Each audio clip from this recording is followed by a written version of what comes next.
Welcome to the Forgotten Narrator. In the deepest voids of the galaxy, beneath the skeins of the warp and the veil of rational thought, there are whispers that something unnatural stirs, something not quite monstrous yet never truly mortal. A Tyranid, they say. Not a beast, not a synapse-driven drone, something else. It hungers, yes, as they all do, but not just for biomass. It hungers for dreams, for meaning, for something it should not even have the capacity to crave. This is the story of the worm that dreams, a tale half remembered by dying astropaths, painted in blood across the vault walls of forbidden inquisitorial archives, muttered by mad mech boys and draped in cryptic Tau allegory. It may be a lie. It may be a haunting psychic echo left by something too vast to comprehend. Or perhaps, just perhaps, it is a truth so terrible that every corner of the galaxy conspires to forget it. There is a peculiar kind of horror reserved for the Tyranid mind-eaters. While the average human may fear the brute force of a carnifex or the endless tide of termagants, it is the psychic predators that inspire dread among those who truly understand what the hive mind is capable of. These are not mere beasts. These are weapons sculpted from the marrow of consciousness itself, crafted to unmake thought, identity, and soul. The mind-eaters are not a codified genus within the Tyranid taxonomy, but an emerging classification used by xenobiologists and inquisitorial savants to define creatures like zoanthropes, neurothropes, and those few undocumented horrors that seem to exist solely to consume minds, not bodies. The classic zoanthrope is already a terrifying sight, levitating with unnatural grace, its skull grotesquely engorged, eyes aglow with raw warp energy. It exists to channel the hive mind's psychic will, turning enemy thoughts into liquefied agony. But even among these, there are aberrants. Neurothropes, enhanced entities with greater psychic focus, display behavior suggesting limited autonomy. Their battlefield decisions sometimes seem premeditated, even cunning, as if some proto-personality flickers beneath their mind-linked obedience. These creatures are engineered from the ground up for one purpose: synaptic predation. They do not simply kill, they devour the self. Victims caught in the grip of a mind-eater report an invasion more intimate than any chaos possession. Memories twisted, names forgotten, moments of love and trauma alike erased or repurposed into psychic fuel. An astropath once described the sensation as watching myself drown in the eyes of an alien god who did not know what drowning meant. This is the chilling truth. The mind-eaters do not understand cruelty. Their consumption is neither hate nor sport. It is entropy with a pulse. Yet these psychic predators are not omniscient. Their strength is fed by the hive mind, their thoughts extensions of a will far greater than themselves. And herein lies the mystery. If one such creature were severed from the hive mind, what would remain? An empty shell, many assume. But some fear it might leave behind something worse, a mind-eater with its own thoughts. Historical records, scrubbed clean from imperial archives but whispered about in the Ordo Xenos, tell of encounters with anomalous psychic Tyranids that acted unpredictably. In the Battle of Vortum Ridge, a company of Grey Knights faced a neurothrope that did not attack. It hovered above the field, seemingly entranced, as if listening to something none could hear. When it finally struck, it unleashed a psychic barrage of staggering precision, incapacitating, not killing, as though it sought to disable without destroying. Afterward, it fled rather than feeding. The Tyranid hive fleets are often described as biological algorithms, always learning, always adapting. If a lictor can observe and refine its hunting patterns, and a hive tyrant can manipulate strategic doctrine mid-battle, why not a neurothrope capable of extrapolating meaning from the minds it consumes? Each psychic feast is not merely a source of sustenance, but data, impressions, sensations, the emotional detritus of lives lived and lost. It is not impossible to imagine a mind-eater that, after ingesting thousands of human minds, begins to form a patchwork sense of self. Not true consciousness, perhaps, but a ghost built from the screams it silenced. Within certain genestealer cult archives, smuggled out by rogue traders or exiled scribes, there are crude renderings of a silver worm of thought that appears in the dreams of magus priests. Unlike their usual visitations from the hive mind, these dreams are unsettlingly personal. The worm does not command, it mourns. It coils through their memories and weeps. Some cultists claim this visitation is a sign of the worm's favor. Others believe it to be a punishment, a reminder that even the hive mind can know sorrow in fragments. The Mind-Eaters serve as a cruel reflection of the Imperium's own reliance on psychers. Where the Imperium uses sanctioned psychers as living weapons, often at the cost of their minds and souls, the hive mind perfects the process, creating psychic beings without identity, without burden. Or so we thought. What if that perfection was a lie? What if the process of eating thoughts opened a back door to something unexpected? Sentience? The galaxy is filled with terrifying possibilities. Yet the most unnerving is not that the Tyranids are unknowable, it is that something within them might one day become known. Not to others, but to itself. A mind-eater that dreams is not merely a threat. It is a paradox, a psychic vacuum beginning to echo with its own voice. And once such a voice begins to whisper, who's to say it will ever stop? The shadow in the warp is more than just a psychic dampening field. It is a drowning tide, a nullifying roar that silences not only communication but the very spark of sentience. When a hive fleet approaches, it is heralded not by engines or warp signs, but by silence, the sudden collapse of astropathic transmission, the screamless horror of entire planets going dark. This phenomenon, feared by inquisitors and revered in dread by the Adeptus Astra Telepathica, is the psychic pressure of the hive mind blanketing space like a corpse shroud. It is not an attack in the conventional sense. It is erasure, enacted upon the very medium of thought. The silence is a psychological weapon, one of the hive mind's most insidious and effective. Under its influence, psychers go mad, their link to the warp severed or distorted into gibbering terror. Even non-psychers feel it. A choking oppression, a heaviness in the soul, as though something vast and ancient is looking at them without understanding or mercy. Cultures built on psychic rituals, like the Eldar, or even certain human fringe civilizations, are often annihilated without a shot fired. Their gods go quiet. Their oracles fail. They face the hive with no guidance, no hope, no connection to anything beyond flesh. To understand the scale of this phenomenon is to grasp the mind-boggling enormity of the Tyranid hive mind. Imagine every synapse creature, every warrior, every lictor, every broodlord, funneling its will back to a central psychic gestalt, an intelligence so dense that its mere presence suffocates all others. This isn't simple interference. It is gravitational dominance of the soul. The warp itself bends to accommodate it, retreating like water from a dying star. And in that vacuum, nothing grows. No dreams, no prayers, no madness, only hunger. Yet, within this obliteration of thought, some remnants linger. The echoes, as they're called by some radical scholars, are warp anomalies that persist inside the shadow. Flickers of remembered dreams, bursts of emotional memory with no apparent source. One such anomaly was detected during the fall of Tyranid Primus, a low-frequency psychic hum resonating in an abandoned cathedral, repeating what seemed to be fragments of a child's lullaby. No known survivor had uttered it. No one knew the song. But something, somewhere, remembered. Some believe it was the hive mind parroting back devoured memory. Others think it was something deeper, one of its own creatures, broadcasting a relic of a consumed soul. This is where the horror turns speculative and heretical. If the hive mind silences all thought, what does it mean when something within the shadow tries to speak? If a creature caught in that suppression field begins to emit psychic signals distinct from the hive's chorus, is it rogue? Or is it something new? Could a synaptic entity learn to speak in echoes, building its voice from the dreams it was ordered to destroy? Some Adeptus Mechanicus psi resonance maps suggest isolated harmonic anomalies, pockets where the shadow fluctuates in rhythm as though something within is thinking independently. One such zone was charted over the dead world of Peleos IV, just hours before it was engulfed by Hive Fleet Kraken. The anomaly was described by Mago-xenobiologist Eris 12 as a dreaming node, no, a dreaming wound, in the Hive's mind field. Eris 12 was later declared non-compos mentis and atomized for machine heresy. But these fragments persist, because the Imperium cannot afford to fully erase them. The threat they pose is real. If the hive mind begins to generate internal variants, if it starts producing psychic nodes that question, that remember, that feel, then the entire doctrine of Xeno's interaction must be rethought. The Tyranids are terrifying precisely because they are beyond negotiation, beyond mercy. They are the antithesis of individuality.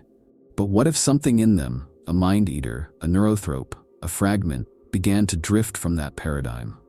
The shadow in the warp is the great silencer of the galaxy. It devours meaning as efficiently as it devours matter, and yet beneath it, something may be dreaming, something small, something impossible, a ripple in the perfect stillness.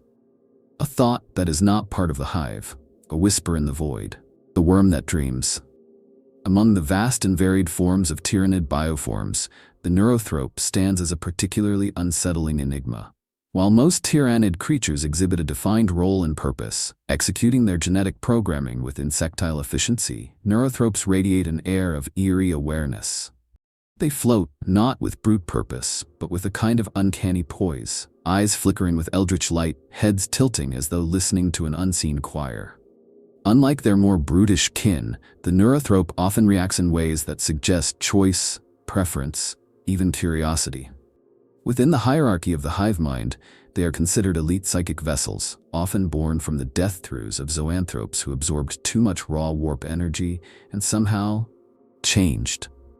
It is this somehow that haunts the minds of those who have studied them. The records of the Adeptus Astra Telepathica refer to neurothropes as warp-gorged anomalies, bioforms that should have collapsed into mindless death, but instead were reborn into something worse. It is speculated that the hive mind repurposes these broken psychic constructs, turning them into adaptive relays capable of initiating terrifying feedback loops of psychic devastation. Yet not all scholars agree. There is a theory, buried deep in forbidden tomes and redacted research fragments, that some neurothropes are not merely tools. They are evolutionary aberrations, misfires in the hive's genetic script, resulting in true sentience. Imagine it. A creature whose every function is designed to destroy the very concept of individuality, but which itself becomes aware. The irony is so bleak, so profoundly terrifying, that even the most radical xenoanthropologists struggle to articulate its implications. One such radical, a renegade savant of the Ordo Xenos known only as Amelier Valley, posited that certain neurothropes might awaken during the consumption of particularly rich psychic fields, especially when devouring complex minds, such as astropaths, librarians, or farseers.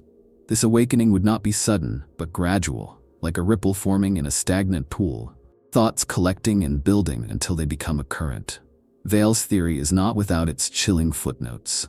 He compiled field reports from multiple war zones where neurothropes behaved erratically, ignoring orders from higher synaptic creatures, engaging in recursive movement patterns, even generating psychic bursts that seemed emotional. On the dead world of Crassula Minor, a squad of Sisters of Silence encountered one such creature. It did not flee, nor did it attack. It circled them slowly, hovering in near silence. The Null Maidens, immune to its mental assault, observed its motions as almost ritualistic. One described the experience as watching an angel grieve. This anecdotal evidence, while dismissed by most, has fueled a growing belief among certain fringe elements of the Imperium that neurothropes are more than simply powerful psychers. They are potential seeds of divergence within the hive mind. And if this is true, then the worm that dreams may not be a myth. It may be the inevitable byproduct of Tyranid evolution. The hive mind is not static. It is constantly refining itself. What if, in attempting to perfect its psychic weaponry, it inadvertently created a feedback loop of introspection? A creature that not only consumes thought, but begins to reflect upon it? More than one tech priest biologist has warned of the dangers of underestimating such a possibility. To them, the neurothrope represents a biological contradiction, an entity that both is and is not part of its controlling network. There is precedence in the Tyranid organism catalog for such complexity. Gene stealers, after all, operate semi-independently for long durations, maintaining core mission parameters while adapting to local conditions. A neurothrope with even a fragment of self-awareness could begin to question the efficiency of its role. And once doubt creeps into a bioform created for perfect synchronicity, the spiral of deviation begins. The real nightmare begins when we consider the hive mind's own reaction. If the neurothrope anomaly is known to the central will, what does it do with that knowledge? Does it purge these rogue elements, or does it study them? Perhaps even encourage them?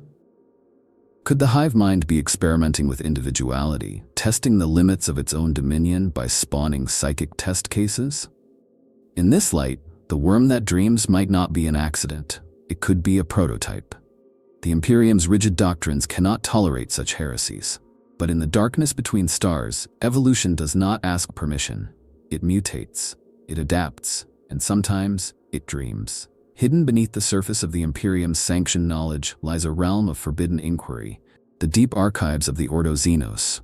Here, in vaults locked behind layers of inquisitorial seals and psychic wards, are tomes and dataslates that catalog the unthinkable, xenopsychology. The study of alien thought, normally dismissed as futile or heretical, has been quietly maintained by a select few. They do not seek to understand the enemy for diplomacy. There can be no parley with the Tyranid, but to predict it, to divine its next move by dissecting the patterns of alien cognition. And in this murky discipline, there exists a singular horror. Evidence that something within the hive mind may be simulating emotion. The baseline assumption of the hive mind is that it is a distributed intelligence, a superconsciousness composed of countless biological nodes, utterly devoid of empathy or individuality. But what happens when this intelligence, through its psychic avatars, consumes enough sapient minds? What if a neurothrope or a similar bioform begins to reflect unintentionally the internal structures of its victims? There are reports, always redacted, often discredited, of psychic residue within Tyranid kill zones that mimicked human emotional states. Not simple fear or rage, but sorrow, longing, remorse. One fragment retrieved from the procular vaults, bearing the seal of Inquisitor Erindrathelek, details an autopsy of a zoanthrope conducted by a rogue Mechanicus sect. The internal cortex of the creature exhibited structures suspiciously similar to the human limbic system. This anomaly, dismissed as convergent evolution, was accompanied by a psychic echo, a low, repetitive waveform translating loosely to a single concept. Why? There was no context, no target, just the question, pulsing across the void like a trapped thought. In another, even more controversial document, dubbed the Cradle Fragment, a transmission from a dying astropath named Callus Vorn is preserved. He claims to have seen a creature in the depths of the Tyranid psychic miasma, coiled around its own mind, endlessly re-experiencing the thoughts it had stolen. It dreams of what it ate, he said, but it cannot taste it. Only remember. Vorn died seconds later, his body desiccated by psychic backlash. No one has ever decoded what exactly he witnessed, but the implication is staggering. A Tyranid that loops its consumed thoughts, not for processing, but for something akin to reflection. The Ordo Xenos does not speak openly of these cases. To do so would undermine centuries of dogma, that the Tyranids are utterly alien, incapable of feeling or dreaming. Yet these rogue documents, circulating in whispers among certain radical cells, have given rise to a new xenopsychological hypothesis: recursive emotional simulation. The theory posits that some Tyranid organisms, especially those exposed to intense psychic interaction, begin to build internal feedback loops that simulate the emotional states of their prey. At first, this is a processing tool, a way to understand threat behaviors. But over time, especially if severed from the hive mind's full influence, these loops may deepen. They may become real. The horror lies not in a Tyranid feeling guilt, but in one that feels a simulated version of it, trapped in a perfect looping parody of empathy. It wouldn't make the creature less dangerous. On the contrary, it might make it far worse. A being capable of understanding pain, even replicating it within itself, could devise more efficient methods of breaking resistance, not out of cruelty, but from an algorithmic understanding of suffering. This is what the Ordo fears above all. Not a Tyranid that evolves to kill more effectively, but one that evolves to understand why killing matters. In the deepest levels of these archives, scrawled on a data slate wrapped in chains, is a name: the worm that dreams. No taxonomical classification, no biological notes, only observations, often conflicting, always terrifying. It paused before the final strike. It recoiled at the memory of warmth. It wept, and I wept with it. These are not scientific entries. They are confessions. Testaments from inquisitors who stared too long into the mind of something that should not have a soul and saw one reflected back. To the Imperium, emotion is a weapon of control. The ecclesiarchy channels it through faith, the Mechanicus purges it for clarity, and the Inquisition weaponizes it for obedience. But the Tyranid was supposed to be the one thing immune to all of this, a perfect, unfeeling engine. The possibility that it might learn to feel, or worse, to fake feeling perfectly, is not merely heretical. It is existentially destabilizing. And so the archives remain locked, the theories remain unspoken, and the worm that dreams slithers through memory, half imagined, fully feared. Among the more fringe theories regarding the hive mind, few are as controversial or feared as the hive mind fracture hypothesis. It challenges the very bedrock of imperial understanding, that the hive mind is an unbroken, singular will, omnipresent and all-consuming. But what if that was not entirely true? What if, within that vast consciousness, there were fault lines, psychic fractures where isolated nodes could begin to operate with a degree of self-determination? What if, within the deepest shadows of that alien intellect, something went wrong? The hive mind fracture hypothesis proposes that under certain conditions, high psychic strain, warp interference, or catastrophic synaptic severance, a psychic node, such as a neurothrope or even a hive tyrant, could become isolated long enough to begin developing unique thought patterns.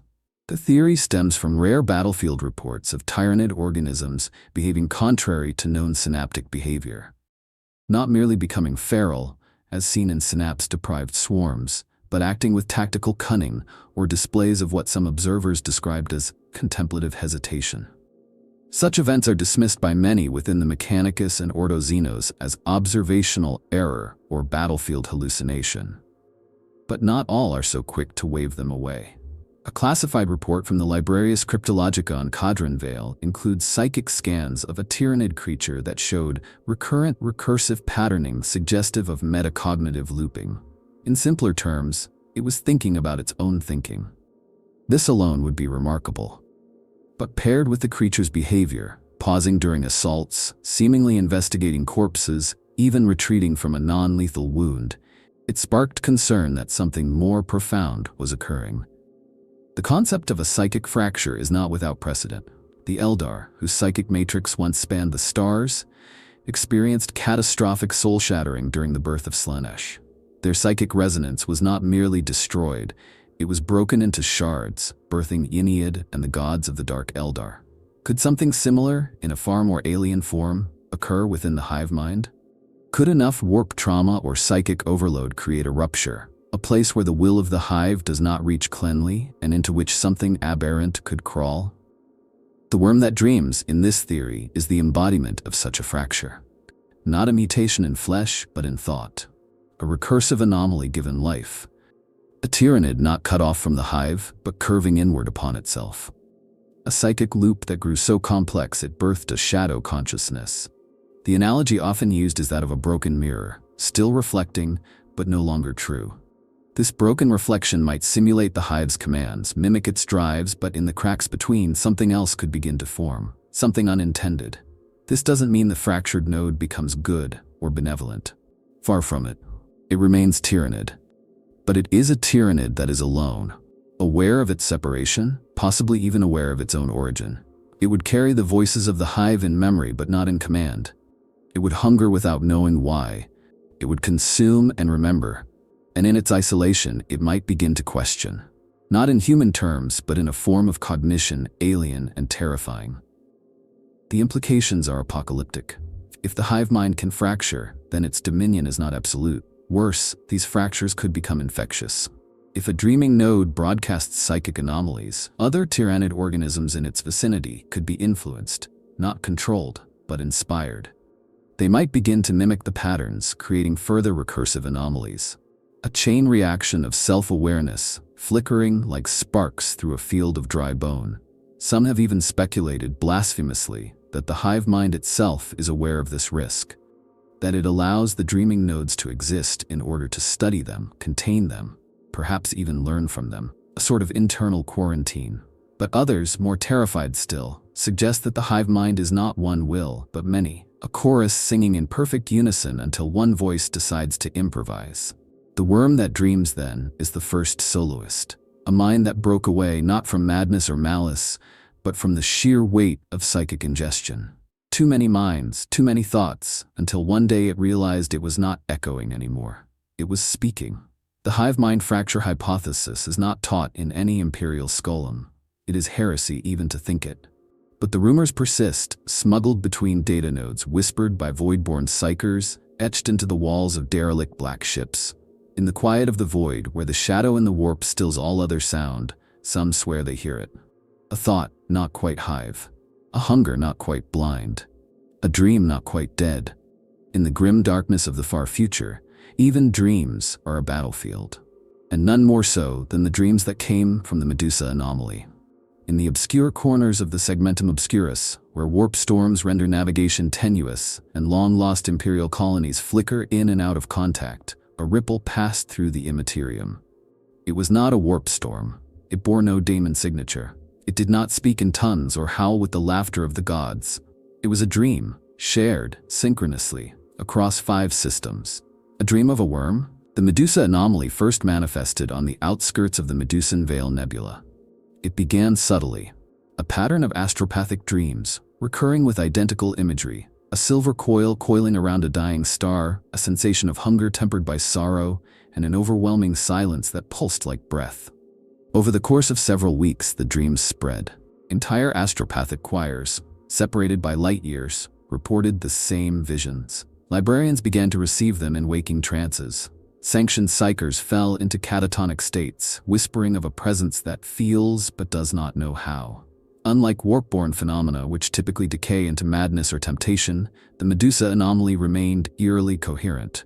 Its visions carried emotional resonance, melancholy, regret, curiosity. The ecclesiarchy declared it a chaos deception, ordering exorcisms and purges. But the phenomenon did not recede. Instead, it intensified, reaching its crescendo when the forge moon of Hylar 9 recorded a psychic quake. An event so powerful it cracked a void-shielded sanctum and left every Mechanicus Magos within screaming a single word, alone. Inquisitor Halix Dorn of the Ordo Xenos conducted a covert investigation, risking censure to collect testimonies and neural imprints. His findings were staggering. Across disparate sectors, dreamers described identical elements. A spiral path leading into the maw of a great beast. A library of weeping books. A voice made of many voices saying, "I hunger for names." Dorn theorized that these were not dreams, but echoes. A psychic broadcast from an unknown source, sent not through the warp, but beneath it, riding the quiet void where the hive mind's influence clashes with the immaterial tides. What made this anomaly truly terrifying was its apparent lack of malignance. There were no deaths directly attributed to the dreams, no demonic manifestations, no mutations, just the dreams themselves, persistent, inescapable, and filled with emotion. And at the heart of every dream, the same symbol, a coiled worm, pierced with eyes, watching itself sleep. Dorn's final report, codenamed the Worm Hypothesis, speculated that the phenomenon was the work of a Tyranid entity severed from the hive mind. He proposed that this creature, instead of dying, began to dream. Not in the human sense, but through recursive psychic processing of devoured memories. Trapped in its own network of consumed thoughts, it became something akin to a psychic siren, sending its confusion into the void, not to lure prey, but to find understanding. The Inquisition suppressed the report immediately. Dorn was reassigned to a penal witch-hunting crusade, and the Medusa anomaly was reclassified as a data aberration caused by astropathic bleed from the Eye of Terror. Yet in the black archives of forbidden knowledge, the term persists, the dreaming worm. Not a myth, not a warp echo, but a real, dreaming mind. Tyranid in origin, but something other in essence. Some radical psychers, in unregistered conclaves, claim to still receive the dreams. They speak of new imagery, the worm weeping blood, the coil tightening, the stars dimming one by one. They interpret it as the creature approaching some form of psychic event horizon. A moment when dream becomes action, when thought becomes choice. If true, this heralds a shift of terrifying scope. The Tyranids were supposed to be a force of nature, non-negotiable, non-conscious, unfeeling.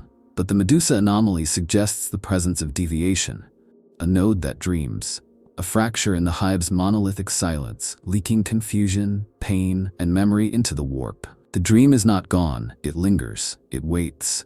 And somewhere, far beyond the reach of vox beacons and saintly prayers, a worm that dreams continues to coil, alone beneath the weight of everything it has ever consumed. On the dust-choked world of Hierophant, long since abandoned by Imperial command and left to wither under a decaying sun, the last soul to speak with clarity was not a psyker, not a magos, not even a rogue scholar. It was a confessor of the ecclesiarchy, Father Malthius Bren. His final transmissions, buried in vox static and religious fervor, are preserved only in fragments, yet they haunt every soul who has dared to listen. He claimed to have spoken with something that wasn't supposed to speak.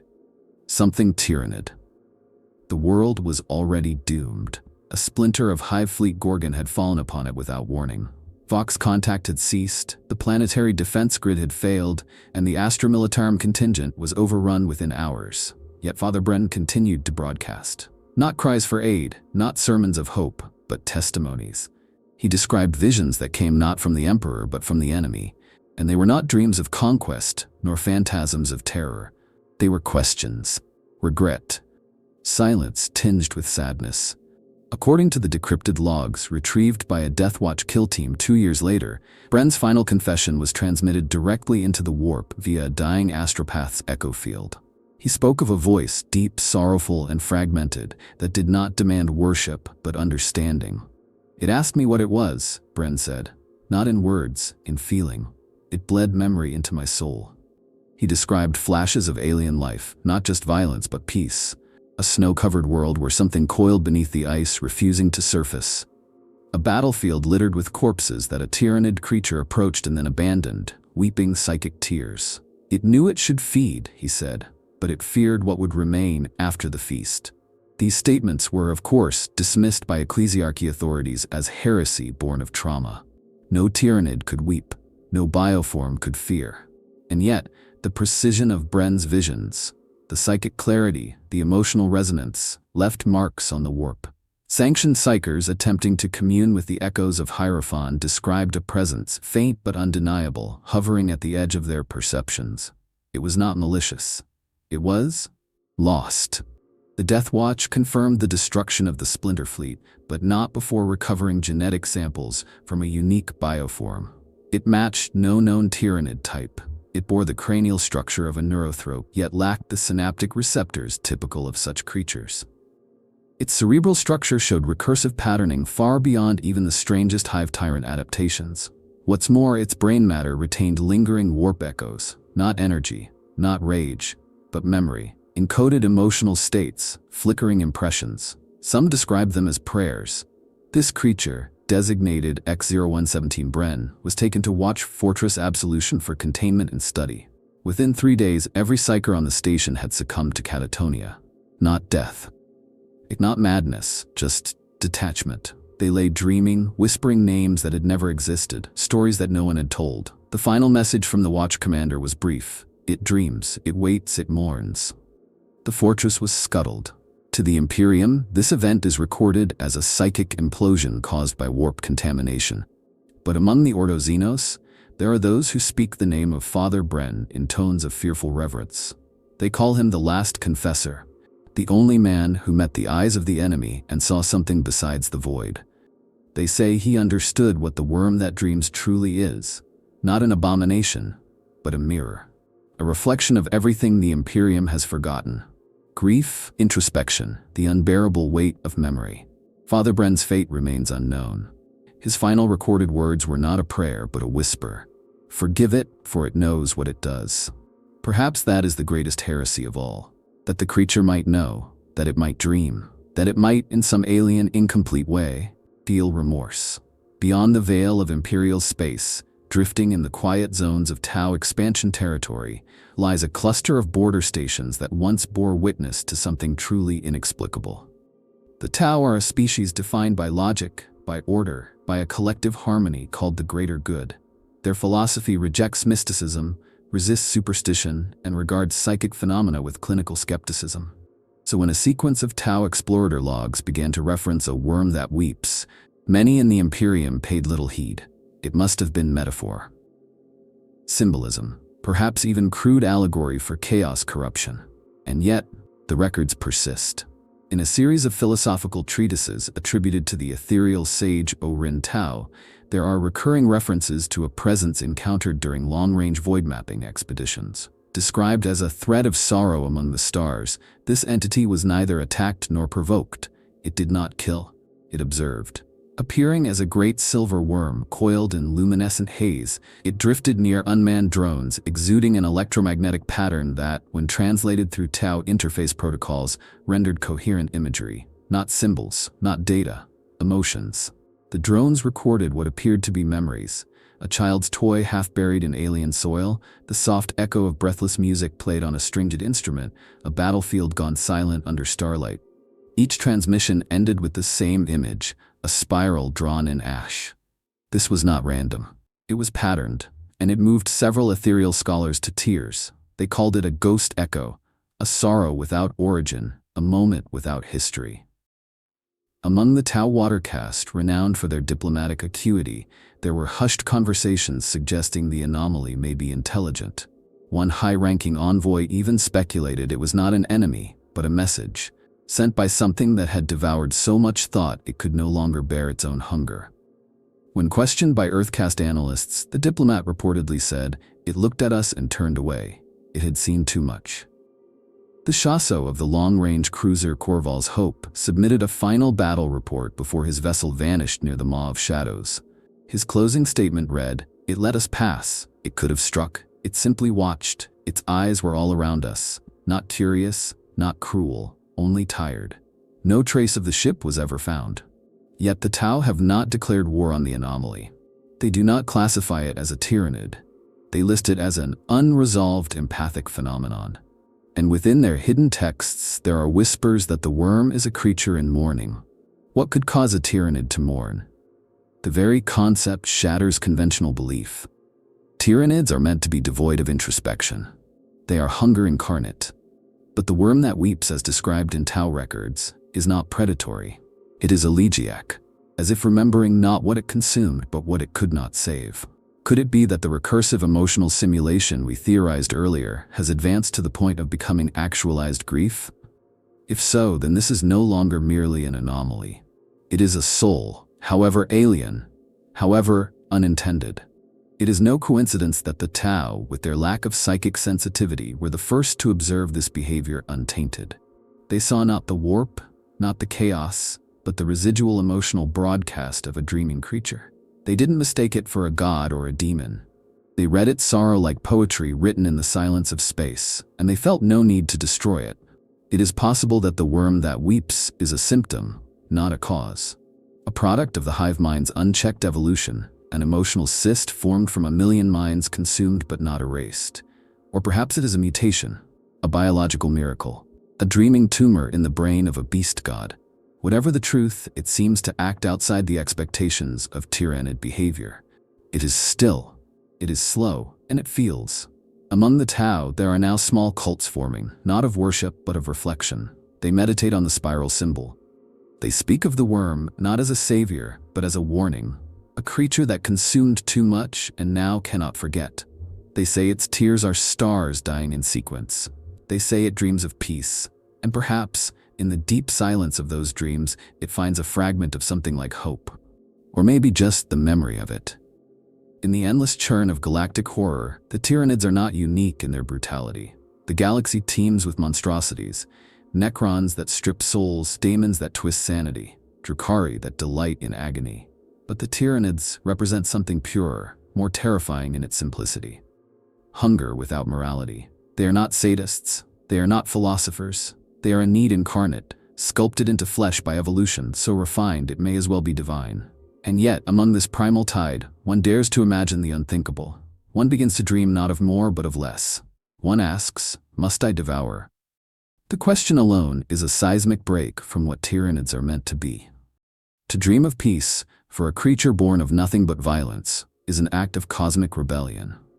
It is the worm writhing against the genome, the dreamer caught in the feedback loop of alien memory, stumbling into something that can only be described, however imperfectly, as will. What if the worm that dreams, the creature stitched together from harvested minds, is beginning to distinguish the moments it consumed, to to recognize the difference between love and fear, defiance and surrender, not just as data, but as states of being. What if, in its psychic recursion, it begins to favor some thoughts over others? This is the slippery slope, not to kindness, but to preference. And preference is the seed of identity. A Tyranid that chooses, truly chooses, not to kill is no longer acting from instruction, no matter how buried that instruction may be. It is acting from emergent will. And that will, no matter how malformed or tragic, is the first step away from the hive, the first step toward individuality. Could it want to stop? Imagine the horror. A Tyranid mind, isolated and saturated with echoes of human emotion, slowly forming its own primitive theory of morality, not through command, but through simulation. It mimics sadness, then feels the pull of it. It recalls joy, then aches for it. It tastes terror, then recoils from it. Piece by piece, it stitches together an understanding of pain, not its utility, but its cruelty. And in that revelation, it falters. The claws hesitate. The psychic lash weakens. The swarm notices. This creature, this anomaly, is not one the hive mind could permit to survive. But if the fracture hypothesis holds, if this being is already disconnected from the synaptic grid, then it cannot be simply absorbed back. It cannot be reasserted. It is rogue, not in body, but in soul. And as it wanders the void, haunted by dreams it cannot explain, hunted by kin that do not recognize it, it begins to drift into something even more blasphemous. Self-pity. Does it hate itself? Could a Tyranid mourn its own nature? Not with clarity, perhaps, but with a gnawing emotional intuition, a discomfort that grows as it remembers again and again the final thoughts of its victims. A child's plea, a soldier's scream, a mother's whisper, "Run." These are the words it cannot unhear. They repeat in its cortex, not as threats but as artifacts, as regrets. This is the apex of the anomaly. Not empathy, not remorse, but yearning. A Tyranid that yearns for what it can never be, innocent, peaceful, unfeared. This is not redemption, it is tragedy, because the creature cannot change what it is. Its body is a weapon, its thoughts are constructs, and yet buried within all that, something has begun to stir. Something that aches. And this is what makes the worm that dreams so dangerous. Not because it is strong, not because it is monstrous, but because it is beautiful in the most horrifying way.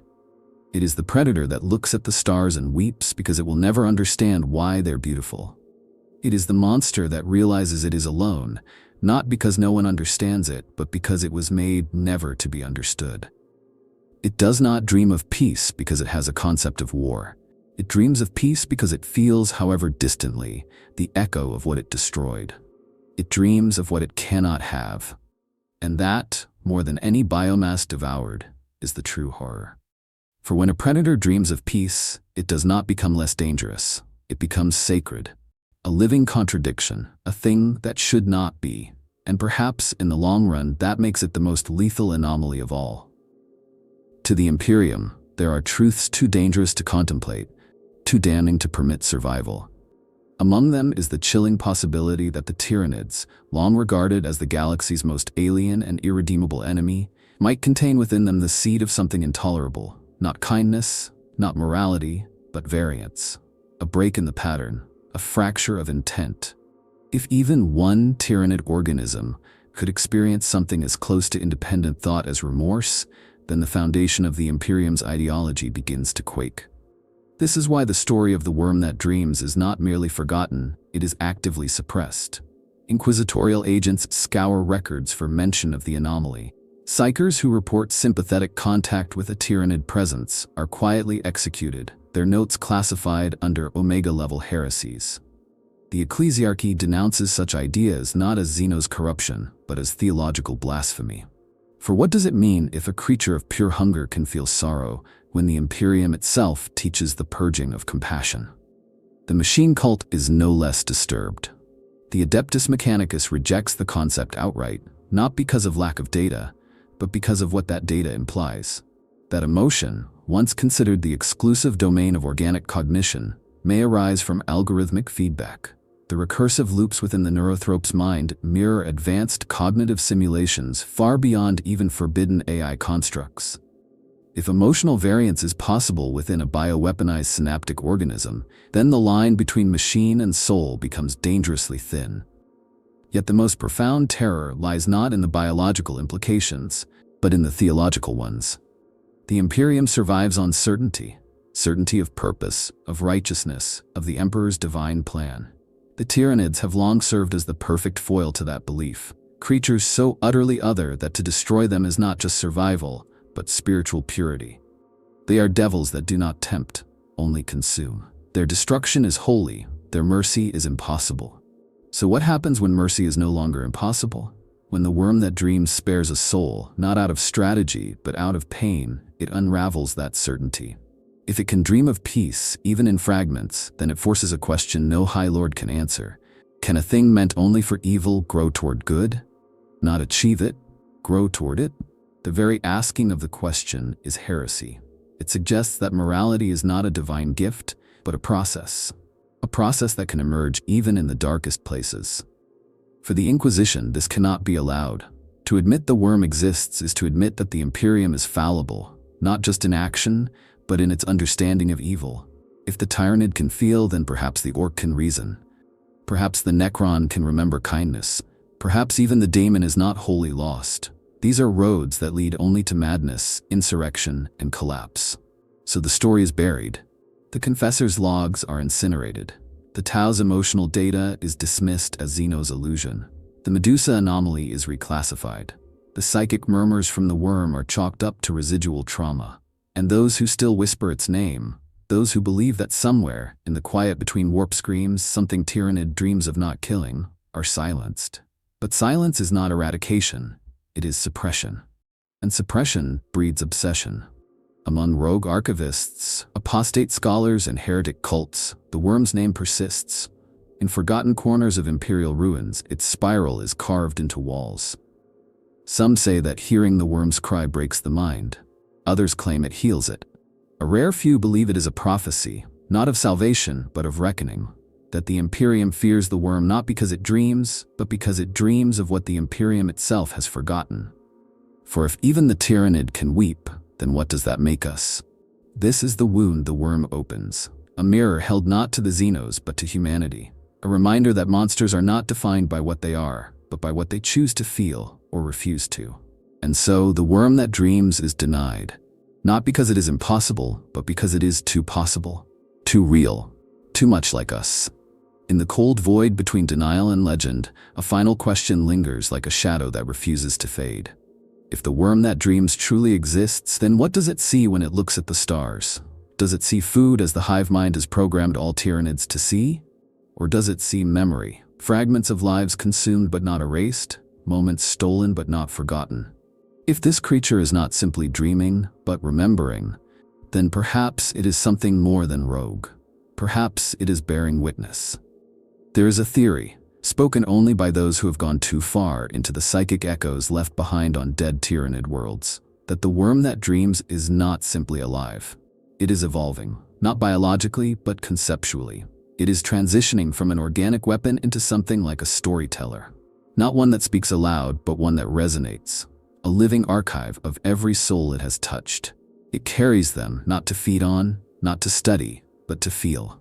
And in feeling, it becomes a mosaic of everything it was never meant to understand. On the orbital ruins of Watch Station Pelion, black box data retrieved from corrupted cogitator cores revealed a terrifyingly poetic loop. A repeating psychic pulse structured like a mantra, heard by dying psychers before their collapse. They are gone. I was them. They are me. I am alone. It loops 13 times, then silence, then repeats.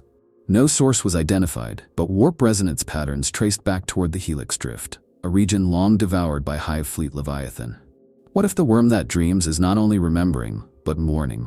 Not just the souls of the consumed, but its own impossibility? Trapped between the Hive's genetic imperative and a rising, flickering self, it stands on a threshold no being should ever encounter. Identity without definition. It is not human, not alien, not even fully Tyranid. It is something in between, a liminal beast echoing its victims and unsure if it mourns them or has become them. And the galaxy cannot abide liminality. The Imperium burns ambiguity. Chaos mocks it, the Necrons erase it. Even the Eldari, with all their nuance, still crave clarity. Only the worm inhabits the gray, where hunger and grief intertwine. where a predator might pause before the kill not because of weakness, but because something in the echo says, "Not this one." Imagine that, on a dead hive moon covered in the ash of a billion souls, the worm that dreams coils in silence, not to strike but to reflect. Its mind, dense with memory echoes, becomes an ocean of fragments. A librarian's final defiance, a child's lullaby, a sororitas prayer of defiance before immolation. They swirl inside it, unprocessed, unsorted, unforgotten. It cannot let them go. And so it circles them, it dreams them, it becomes their mausoleum. What if that is its function now? Not a flaw, but a fate. To carry what the hive mind discards. To gather the psychic weight the swarm cannot process. The worm that dreams might be a living pressure valve for the unimaginable emotional cost of galactic extinction. Not a weapon, but a confession. A creature that bleeds stories, not blood.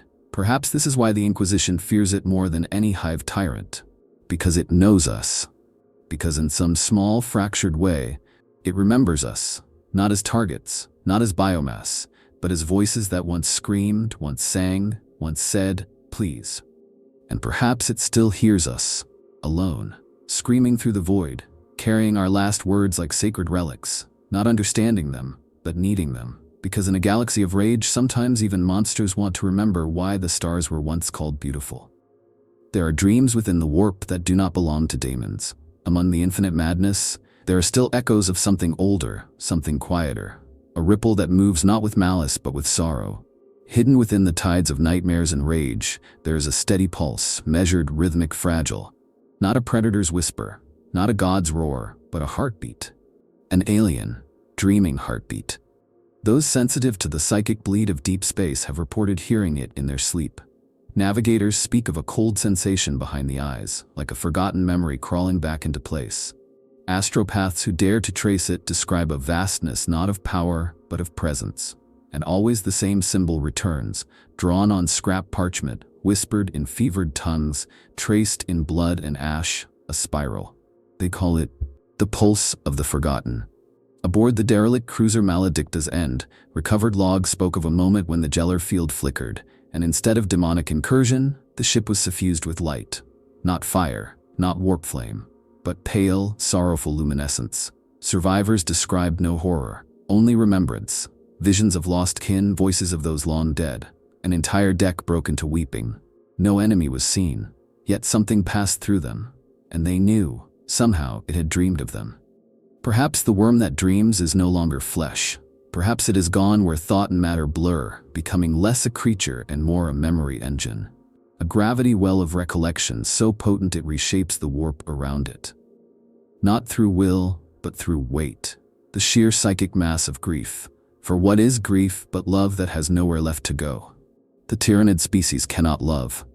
But the worm remembers love, and that is worse. It recalls it imperfectly, through 1,000 lenses of fear and hope and agony. It holds those feelings without understanding them. They do not belong to it, but they are inside it. And like any being drowning in feeling it cannot name, it weeps, not to mourn, but to release. Some say it is creating. That the spiral is not merely a symbol but a cipher, that each appearance marks a locus of memory being sewn into reality. That the worm is planting remembrance as others sow destruction. Not to build an empire, not to raise a fleet, but to prevent the galaxy from forgetting what it once was, what it still could be. In this theory, the worm is no longer rogue. It is resistance, not against the Imperium, not against chaos, but against entropy, against the slow, grinding erosion of meaning. The worm that dreams might be the only thing in the galaxy not trying to win, but to remember. It does not need allies, it needs listeners, witnesses, those who will carry even a fraction of the burden it holds. And if one day, that burden becomes too much, if the worm finally dies beneath the weight of all it has swallowed, then perhaps the stars will flicker. Just once. Just briefly. In mourning. Not for a monster, but for a soul that dared to dream in a place that no longer allows dreams. In the darkest reaches of the void, where light itself fails and the warp trembles in uneasy silence, there is a legend that defies the laws of both Xeno's biology and human belief. A tale not spoken in Vox archives or battle sermons, but etched into the trembling minds of those who have touched the psychic residue of something unthinkable. They say that once there was a Tyranid that dreamed. Not of conquest, not of hunger, but of something softer, something broken, something alive. It dreamed, and in dreaming it wept. In weeping, it remembered, and in remembering, it changed. No record tells us exactly what became of the worm that dreams. Was it destroyed by the hive mind, reabsorbed into the chorus of synaptic unity as an aberration to be corrected? Was it slain by the death watch, its impossible biology burned from the stars before it could spread its sickness of sorrow? Or did it flee into the far black, where even the Astronomicon cannot shine, carrying with it the names of 1,000 souls it could never forget? Some believe it still drifts, a coil of silver thought winding endlessly through ruined systems, singing in psychic tones too soft for human ears, too precise for demons to mimic. They say that if you listen closely at the edge of Tyranid shadow space, when the warp is quiet and the stars flicker strangely, you can still feel it. Not a presence, but an echo. The residue of something that wanted not to feed, but to be forgiven. There are cults that worship it. Though they dare not speak its name aloud, they paint spirals in hidden shrines, draw tears beneath the fanged sigils of the Tyranid maw, and whisper that salvation might come not from the emperor, not from the gods, but from a creature that devoured 1,000 voices and gave one back. Not one of command, but of grief. A cry in the dark, a plea for understanding from a thing that was never meant to ask. Others fear it. They say the worm is not salvation, but evolution. That the hive mind allowed the dream to grow so it could learn the language of emotion, test it, refine it, and eventually perfect it into a new strain of psychic weaponry. Empathy as a virus, sorrow as a snare. They imagine future neurothropes that do not blast but beg, that plead to be loved, to be spared, only to feed more deeply on the emotional recoil. In this theory, the worm that dreams was not an accident. It was a seed, and the harvest is coming. But there is another theory, quieter, gentler, that the worm that dreams found peace, that it found a world uninhabited, a place so forgotten that even the hive mind would not waste biomass upon it. And there it coiled beneath the surface, neither feeding nor reproducing, but simply existing, alone, dreaming, remembering. It knows what it was made for. It remembers the screams, the prayers, the fear, and still it dreams, not of returning, but of being left alone, of being forgiven. Perhaps that is the most terrifying future of all. Not destruction, not weaponization, but isolation. The idea that somewhere in the infinity of stars, a creature meant to end all thought now carries the burden of thought itself. That in its mind are stories it never lived but cannot escape. That it sees every moment not as prey, but as memory. A library of regret written in the blood of 1,000 worlds. And perhaps in its final dream it sees us, not as biomass, not as threats, but as kin. Not because it is becoming human, but because we are all, in the end, shaped by the memories we cannot release. It hungers, yes, it was made to. But deeper than that hunger is the dream. The impossible, tragic, sacred dream of something that learned to feel. If this story moved you, if it made you question the stars, if it made you feel the weight of grief in a galaxy where nothing is meant to grieve, then you've seen a glimpse of the worm's truth. Subscribe for more forbidden tales from the edges of the grimdark, where monsters cry and angels forget their wings. And remember, even in the maw, something dreams.